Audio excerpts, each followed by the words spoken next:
16 and 21 feet and weighed over 2,000 pounds.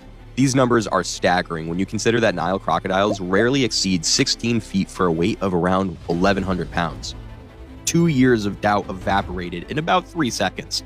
Everything the fishermen had described was real, and if anything, they had become conservative. Faye moved closer to get a better look at the teeth, which would have helped him estimate the animal's age. He approached from the front, slowly, through the tall grass. Before Faye could react, the crocodile noticed them and dove into the water with a massive splash and was gone.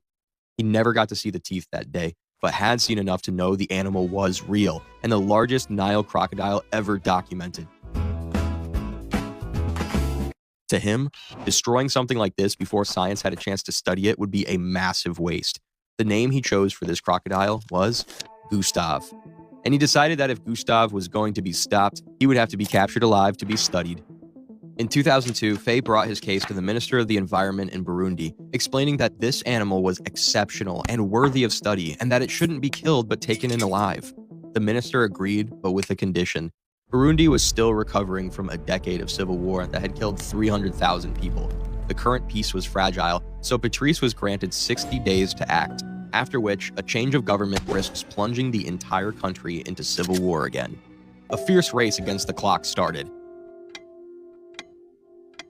60 days isn't much time, especially when your target doesn't behave the way it's supposed to. So Faye and his team designed a cage, 30 feet long, over a ton of steel, built specifically to hold an animal of Gustav's size.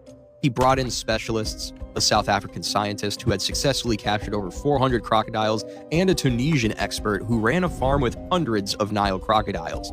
Nobody on the team had ever dealt with anything like Gustav. While the cage was being built, the team studied Gustav's behavior, and what they found didn't fit any model, to say the least. Crocodiles are territorial animals, which means they usually claim a stretch of water and defend it for years. This should make them relatively easy to find once you know their territory. Except Gustav didn't follow that rule. He would strike a village, sometimes killing multiple people within days, then vanish for months. When he resurfaced, it would be miles away in a completely different section of the river and then nothing again for